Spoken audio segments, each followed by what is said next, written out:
Good morning, fam. Round two. Yesterday we had to cut the day short because we got some water in the microphone, had some technical difficulties. So I went home, dried out the shoes, got rested up. And right now I'm back on the border crossing bridge. I just got my passport stamped out of Brazil. And now we're going back into Argentina. So we're going back to the park today. And we didn't really see much besides the boat part. There's a little bit of fog this morning, so I might just kill some time before I go to the park. I don't know how it's going to affect the visibility. So right now I'm just heading to Puerto Iguazu here in Argentina, and maybe kill some time and get something to eat, check out the sights, and then head to the park about maybe 11 a.m. It's 8:30 in the morning right now. Still have to check in to Argentina here. It's about a 10-minute walk up ahead. And then we'll see you in the park.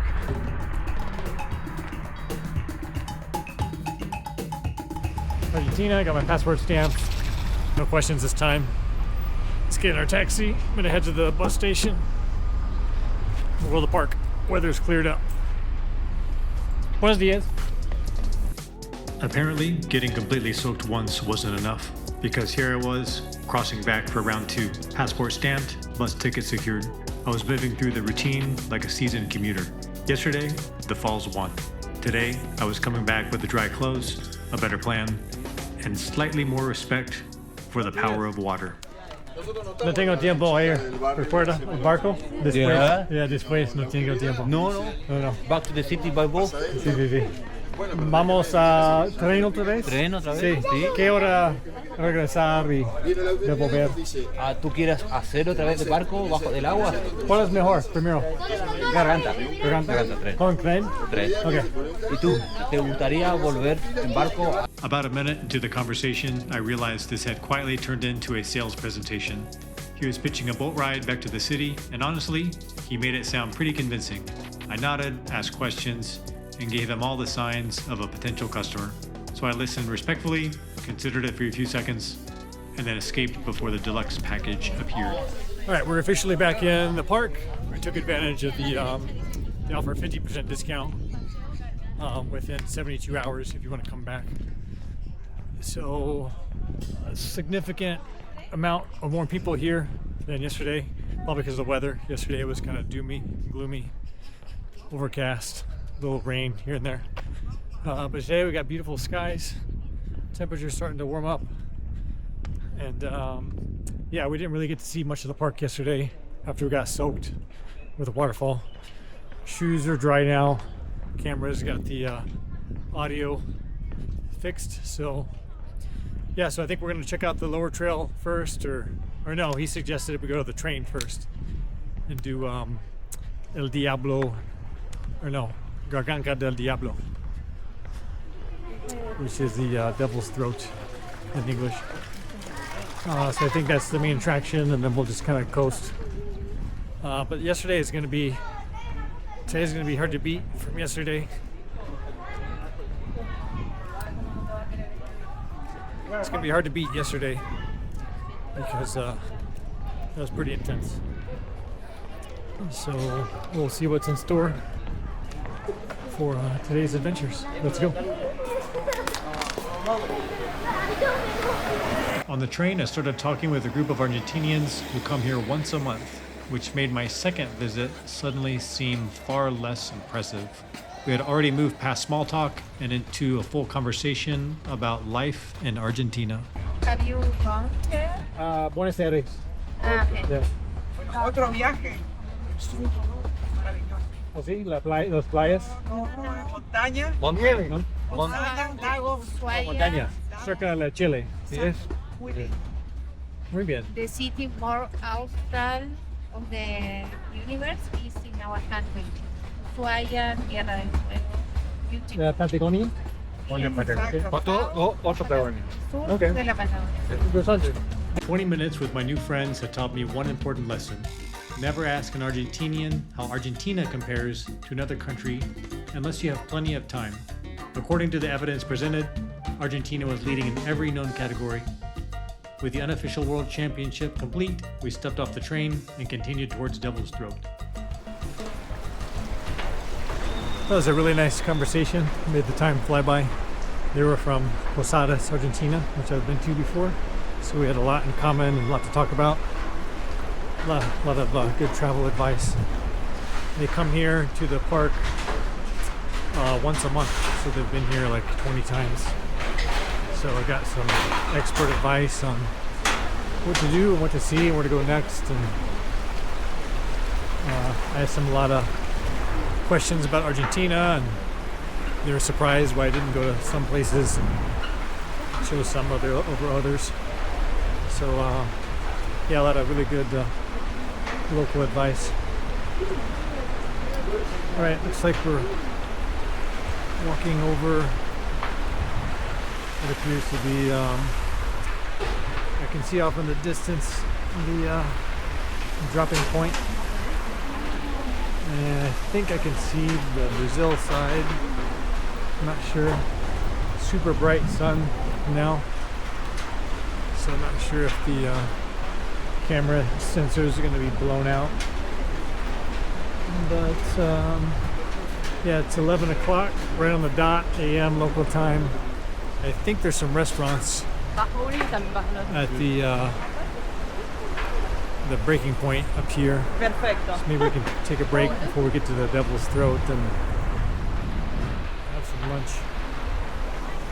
But yeah, it's really beautiful scenery, really calm and tranquil. Before we get to the climax, I'm sure it'll start picking up here with the noise. I don't know how the audio is going to do, but we'll have to check it out.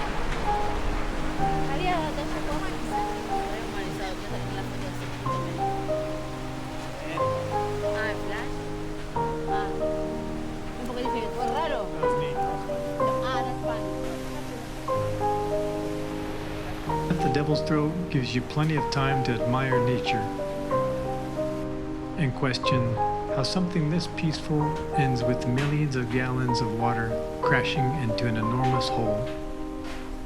This was one of those rare places where you stop thinking about the destination and simply enjoy every step.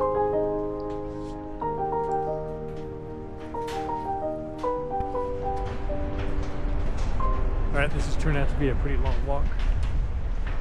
Looks like Mother Nature got the best of that walk path over there.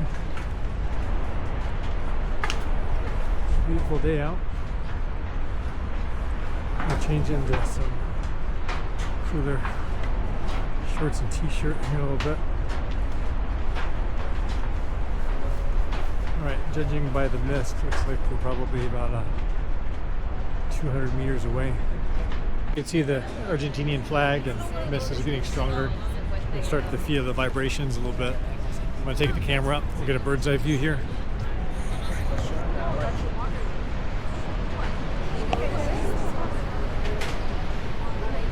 Starting to see a lot of people that are a little wet, drying off.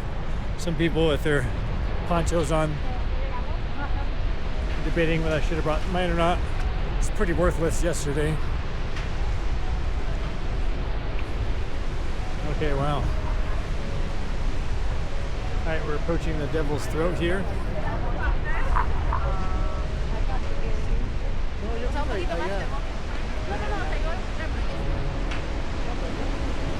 Ah, incredible.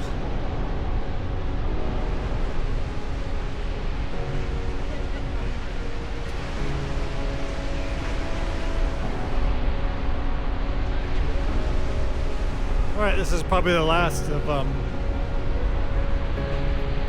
the audio. I'm gonna go inside here, and I think it's gonna be too loud, and the camera is starting to get wet.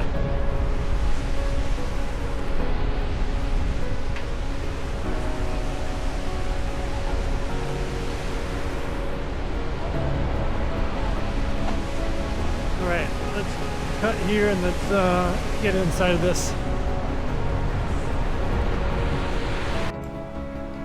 Standing at Devil's Throat, I felt completely insignificant, and somehow that was comforting. The water had been falling long before I arrived, and it will continue long after I'm gone. For a moment, all the noise in my life disappeared beneath something far more powerful than me. Some places don't simply impress you, they remind you of your place in this world. This was no longer just a beautiful waterfall that felt like witnessing the full force of nature with nothing holding it back. Water was disappearing into the canyon, mist was covering everything, and the roar was almost overwhelming. From a distance, Iguazu is impressive. From here, it feels completely unreal. This is one of those experiences that stays with you long after you leave. And maybe that's what makes a place like this so powerful. It strips everything down to what's real. There's no room for ego, no illusion. Only the reminder that the world is vast, ancient, and alive. Standing there, I realize how easy it is to move through life without ever truly stopping to feel where you are. But in front of Devil's Throat, stopping was unavoidable. You don't simply look at something like this, you surrender to it. And for a few moments, surrounded by the mist and the thunder of the water, you feel completely present, small, grateful, and fully alive.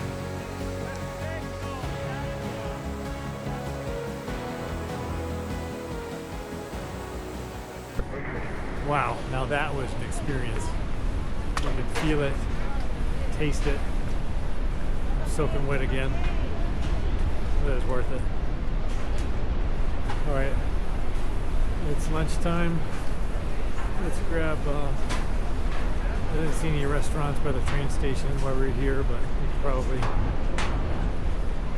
follow the path here and find something.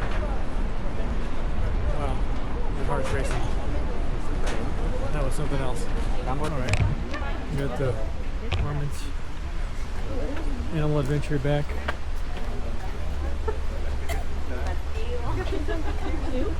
Super tame. Probably should have studied what those are before filming so I could sound smarter. But we are raw and uncut. Yeah, close up.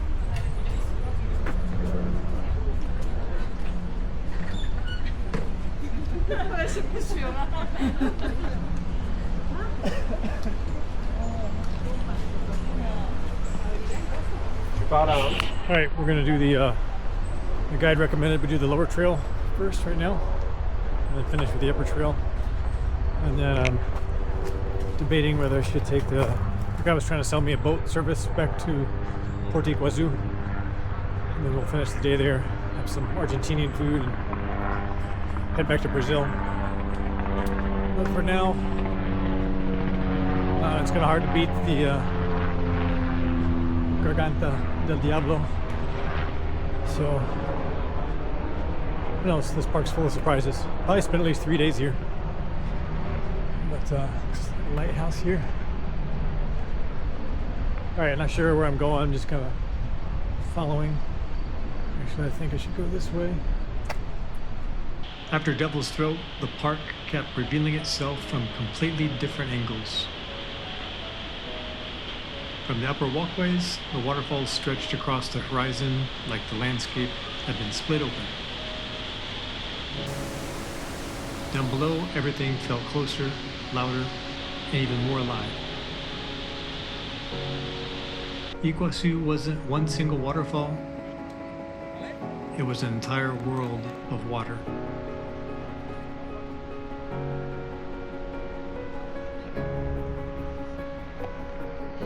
This is just unreal, incredible. You have to see it to believe it.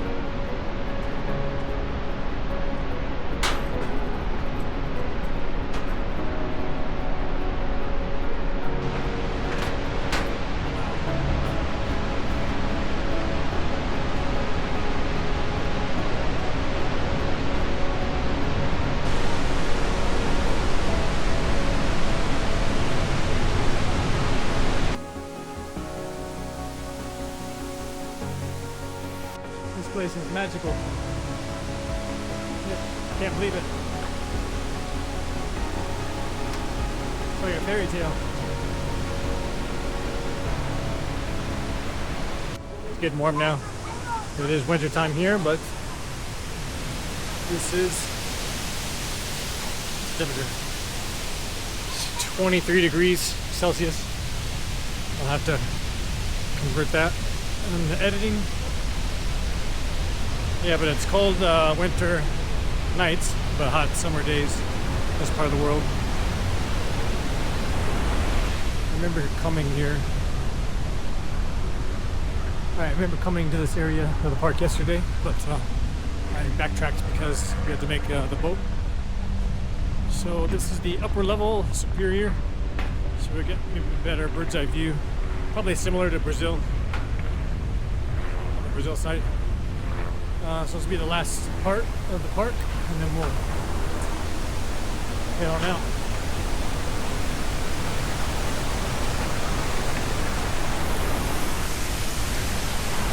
Oh, beautiful rainbow.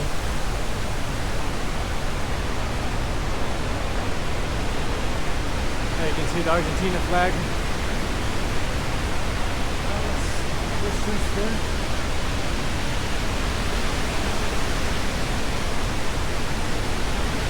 Oh, incredible.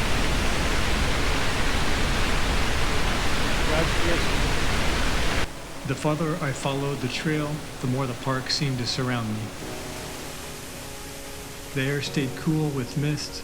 The sound of rushing water echoed through the trees. And every opening in the forest revealed another cascade. It felt less like I was walking through a national park,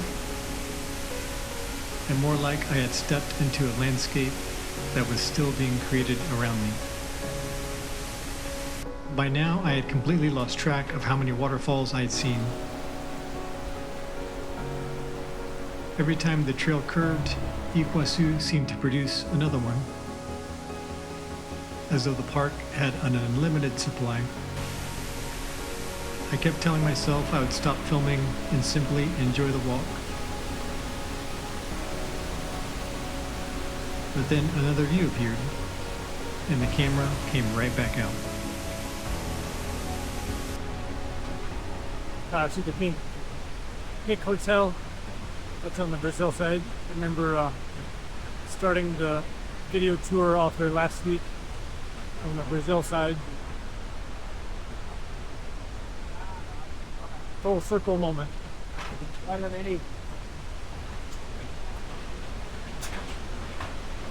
incredible. They're about to get soaked.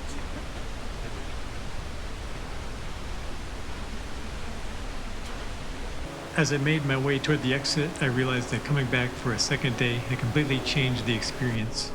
The first day was about excitement, rushing from one viewpoint to the next, and trying to capture everything before the weather and the water got the better of me. The second day felt different.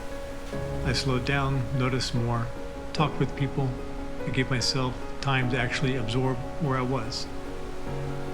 That is a strange thing about places this beautiful. You arrive thinking the goal is just to see them, but somewhere along the way, they make you look inward too. Iguazu reminded me that not every meaningful moment needs to be productive, planned, or explained. Sometimes it's enough to stand still, listen, and let the world be bigger than you for a while. I think this is the last viewpoint before we've seen it all. Nice icing on the cake, cherry on the top. Exclamation point. Upside down exclamation point in Spanish. With the beautiful Argentinian flag. Helicopters in the sky.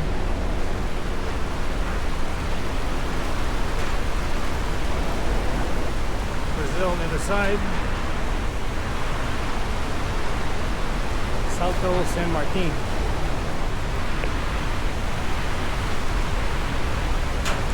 Amazing. Wow. Look at that.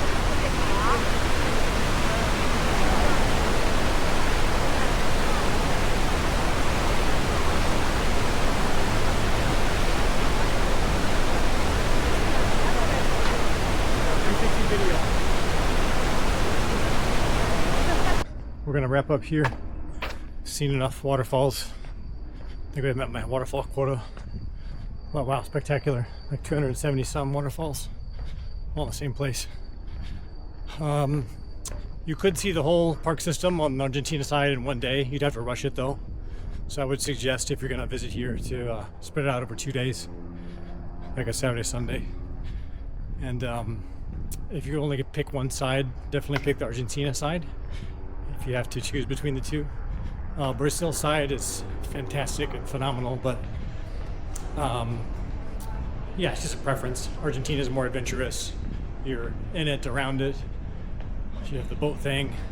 I think they have that on the Brazil side too, but it's not as immersive as the Argentina side. But yeah, to each its own. Different flavors.